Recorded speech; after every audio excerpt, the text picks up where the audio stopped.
been a while. I mentioned on the last video, I'm not going to fall off and I'm going to try and do videos every week. Didn't last long. So I do apologise for the absolute 2 people who consistently watch. However, we are in for pull today, and I'm around 7.5, 8 weeks post-show now. Body weight has eventually settled. I'm now about 35 pounds up, which I'm not gonna lie, I was absolutely fucking shitting myself every single day when I weighed in. Because obviously post-show you don't want to be just eating whatever the fuck you want inside, because you still are very, very responsive. But we almost like use the first 5 to 6 weeks or so as a little bit of a rebound. I say a little bit, as a pretty aggressive rebound. So PEDs were kept in, however we pulled out, say, more toxic drugs, so for example Tren and orals, replaced them with DHTs and testosterone, and as a result of that we then kept pushing, kept foods being escalated up, and I'm now looking, Cam, put some post-workout photos from later here. That's how I look. I don't know how I look yet, but that's how I look. And this is like maybe where I ended prep with, but no, pretty happy with how things are. As of about 2-3 weeks ago now, went into a TRT sort of maintenance phase, basically because the rate of gain was good, but then we also don't want to just get so heavy and so heavy and so heavy, because my body is still very, very responsive and very sensitive as well. So next couple of weeks now will be into a bit more of a health phase. PEDs obviously pulled down, and just getting things into a good spot prior to actually kickstarting the off season, which is hopefully going to be just as productive, if not more, than last year. And then from then, I don't really know when my plans are. I don't know if I'm going to be on stage next year or the year after. I've said to myself, if I can have a like peak flatness, peeled weigh-in of 190 pounds next year, then I'll step on stage. So basically, if I can gain 10 pounds of stage weight in a year, I'll compete next year. Will that be the case? I don't know. But then again, it's my last year as a junior to go for the British finals, so I might do. I don't know. But yeah, that's basically the update and the plans for next year. But aside from that, we're in for pull. It's the exact same session which I've ran throughout pretty much the whole of prep and since coming out of prep. So we're basically going to take you through things. We'll shoot a few reels. I'll try to show some dry personality and have some fun. So yeah.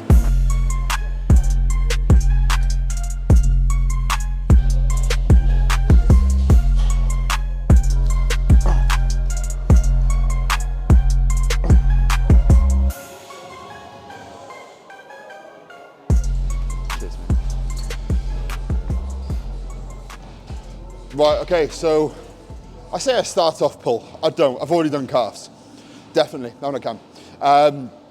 By the way, start off my actual pulling work, my actual back work, as usual with a form of single arm lat movement. If you're 60 kilos soaking wet, you know exactly what this movement is. Basically, single arm, cable, pull down. Pretty basic. You can do a variant of this, sort of dual arm, but I do find you can get a better connection to your lat or just any sort of part of your back when you're doing things single arm. It's very, very simple. You don't need to overcomplicate it. However, it is very, very easy to get this movement a bit fucked up and make a few mistakes. Generally, what you want to aim for is your elbow moving before anything else.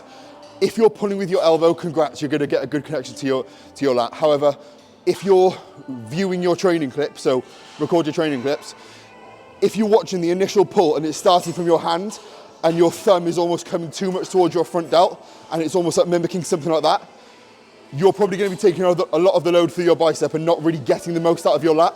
So what I'd aim to do here is almost just pretty much forget that your hand is attached to the load, because that's all it is attaching you to the load which is from the cable.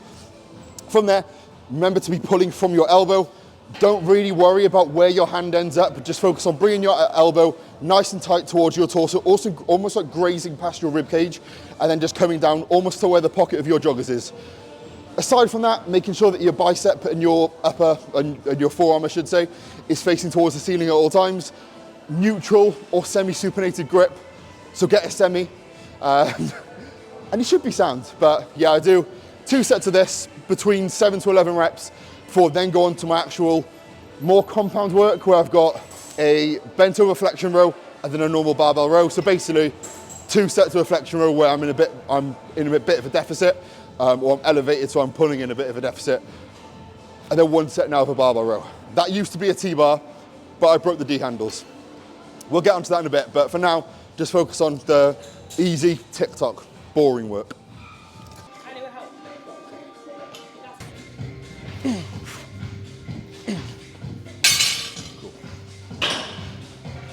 So, second, back exercise. Third, because I definitely did do calves. If you can somehow like put in a bit of me doing calves that I definitely did.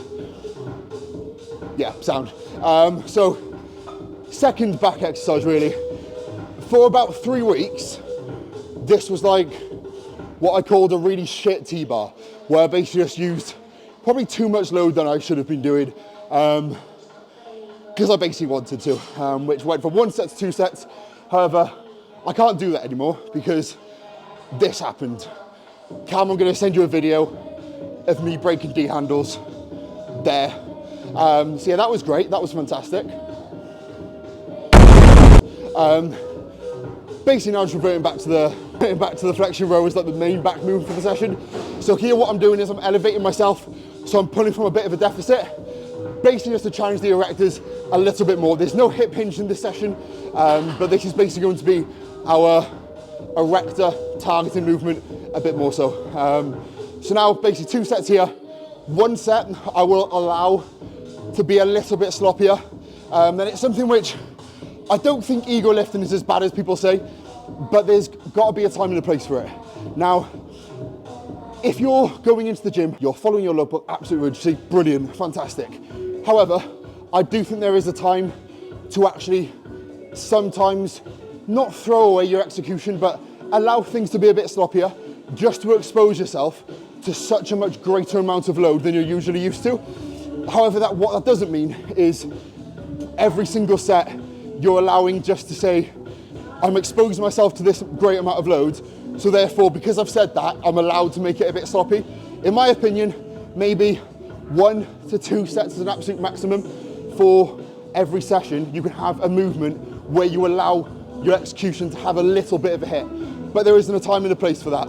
The rest of your training should literally be training with a very, very good level of execution and the exact same level of intensity which you have on those sloppier sets.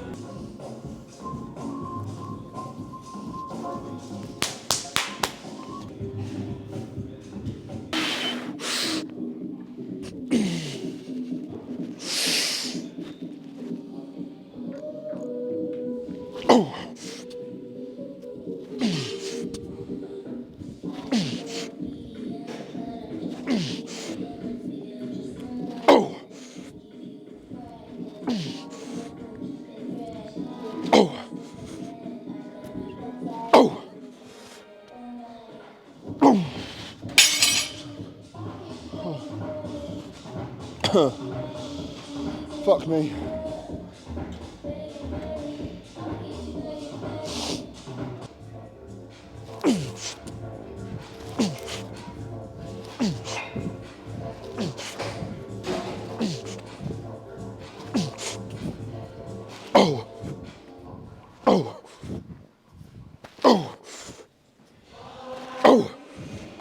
And that's like 3 reps up. And I'm natty. It's all right. I'm definitely not. I took Superjaw pre-workout. Don't tell Tim.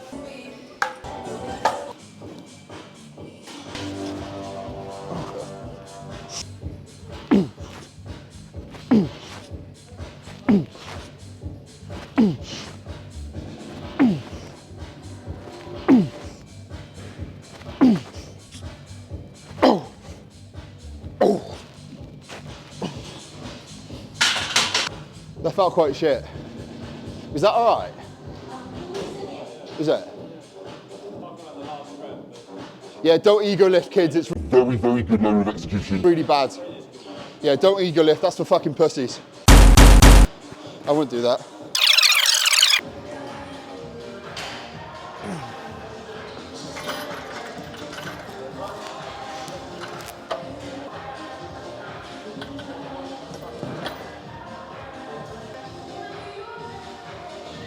There's a towel on the floor to my right, and it's that dude over there.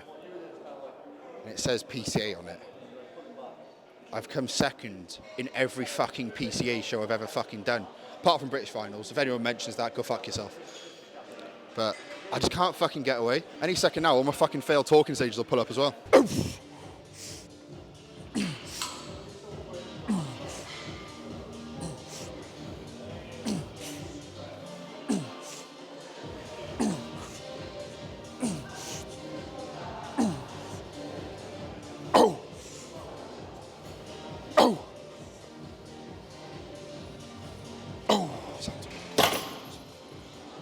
Right, 2 sets there. After having a bit more fun, let's say, with the flexion row, the barbell row, I'll actually make these a little bit cleaner. So I'll just focus on making sure the quality of these sets are as good as they possibly can do. Chest supported, so it's not going to be targeting my erectors as the bent over row as the flexion row will be. So what I'm really trying to do is just make sure that I'm retracting my scapula as I pull back, and then making sure that my scapula protracts as I go into that length of position, is getting a full range of motion, and therefore just getting the most out of my back as it is. The last mid to upper back movement of the session, literally all I've got after this is 2 sets of a single arm lat row and 4 sets of biceps and calves, because I've definitely done them. But pretty much for the rest of the session now, it's fairly boring because there's no more hard stuff, but I'm pretty shagged at this point anyway, so I'm not really too pissed off. Back off set, 3 plates. 1 plate for every single one of mum's teeth. Sorry. Oh, that's it. Sorry, I'm sure she's a lovely woman. No teeth. Breath stinks. To be fair, you know what make this funnier? Bleep out the name. Okay. Just so people think I'm chatting shit about someone that I don't like. Oh.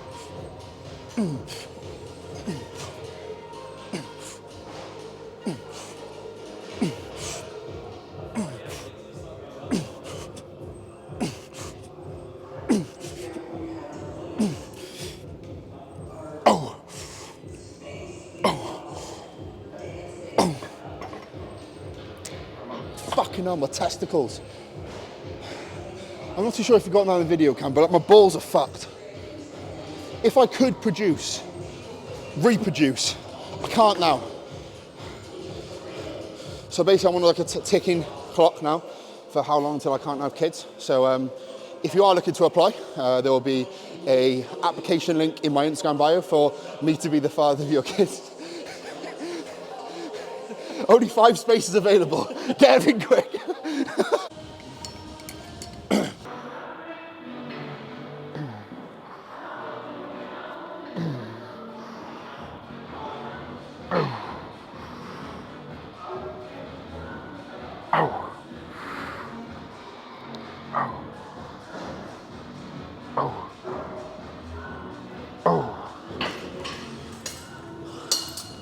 Okay, so you notice there, because this is my last back movement, it's my last lat movement anyway. I'm taking a few partials in that lengthened position just to get a little bit more out. But when it comes to a lat biased row, it's something which I struggle with a lot in terms of actually connecting to my lat a lot more on a row than a pull down.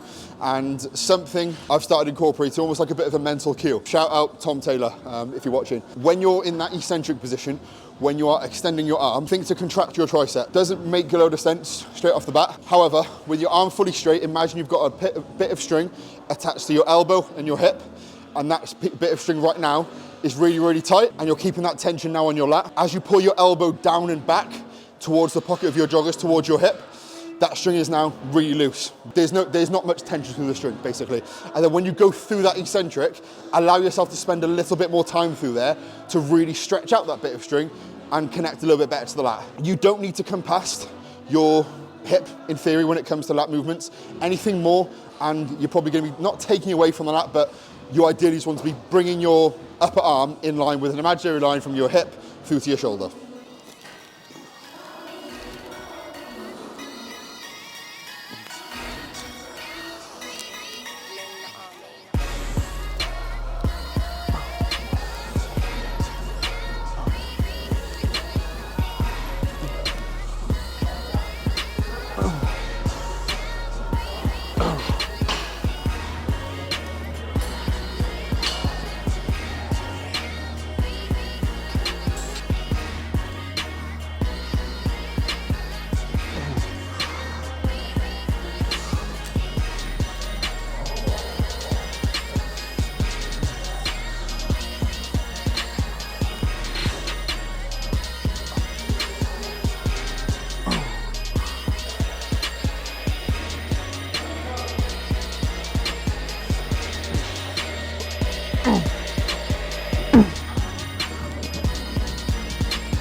Okay, the last movement, literally just one exercise of biceps.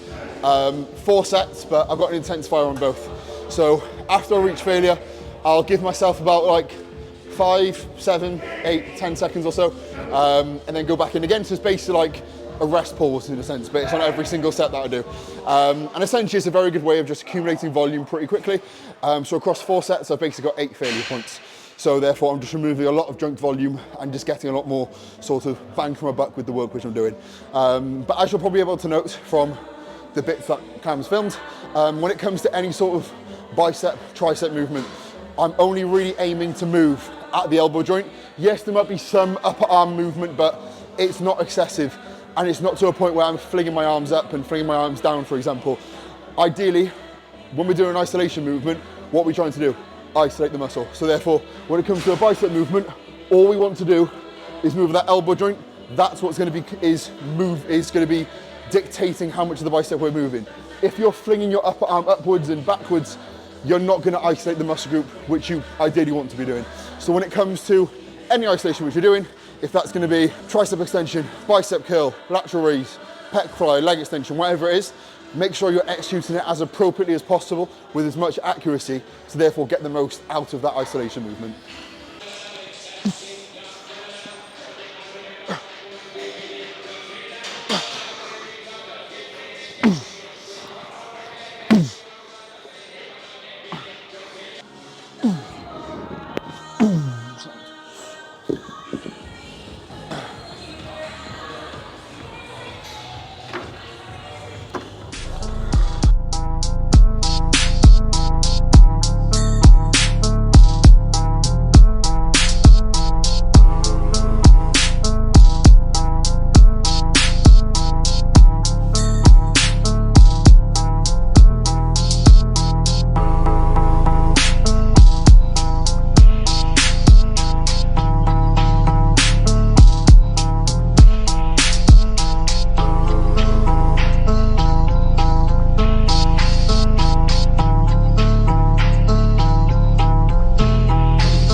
Quite tanned. I have no idea how. I just pin my lantern every night and then hope I don't throw up. It's working quite well. Can you still hear me even if I'm just trying to put my t-shirt on? Basically at the start of the video, and now we're going to end it on what I started on. That's basically how I'm looking around 8 weeks post-show. Body weight this morning was like 215 pound. So pretty much exactly 30 pound up from stage weight, which is a lot, but then I've not been a bad end, I've not massively overeaten. We've pulled my food, well not pulled, we pushed my food up where applicable, focused on training performance, and pretty much for the first like 2 weeks, if body weight was stalling or dropping, every 2 days we'd be adding more food in. Not much, literally like 20 carb, 25 carb or so, but as a result of that, we got body weight to a point where it's pretty much back to where I started prep at, and it sounds bad, it sounds a lot, but I look considerably better. And it's because we've made the most out of, first of all, not being on cycle for too long, so we didn't obviously start throwing in loads of PDs from the second I started prep. It was literally a case where my cycle length was the exact same as a usual cycle would be in off season. So therefore, just literally was able to stay on for about another 3, 4, 5 weeks or so. So that phase was really productive. And I said about another 2, 3, 4 weeks left of being locked in TRT jail until I can actually start putting drugs back in and having more of a personality, because right now I'm really trying to force it, if you can't tell. But yeah, aside from that, I'm going to try and get Cam booked in like another 2 weeks or so for push. I haven't filmed push in a while, and I'm now doing a dumbbell press because I'm a big fat cunt. I'm trying to get Josh in as well, other Josh, so it'd be Josh squared, because Josh is probably just as autistic, if not a bit more than me, so it'll be a really good fun watch. It'll be an easy watch, it'll be just shit, basically. It'll be worse than the video with Danny. But yeah, that'll hopefully be in the next about 2 weeks after this video comes out, that should be out. So that'll be good. But aside from that, I want to get a leg day done, maybe a full day in the life. And that's about it. I know me and Tom Taylor said we're going to do a calorie challenge. I've lost my appetite, I can't be asked. So yeah, that's not going to happen. But aside from that, hope everyone's enjoyed. If you have or haven't, leave it down below in the comments. If you haven't, don't, because I'll tell you to fuck off. So yeah, likes, subscribes, story tags would be greatly appreciated. By this time now, Black Friday, 30% off Trinity lifting apparel. Well, there's 20, but if you use my code, then it's 30. So yeah, do that. Code Josh10. I need to change. I'm going to change it to Tism10. Josh10, extra 10% off. Go to 30% off. And if it's actually Black Friday now, I've timed it perfectly. Conte Sports, Josh10, the Stim now out. So you'll get this for like, I have no idea what the discount is, but it'll probably be more than 10%. So you're probably looking at a good, very good pre. That's not going to blow your head off for about 20 quid. For today only, if this is Black Friday, I really hope it is. But yeah, Josh10, both. Unless the codes have changed. I've fucking rambled on for way too long. Thanks for watching. Tag me in your story. Thanks, bye.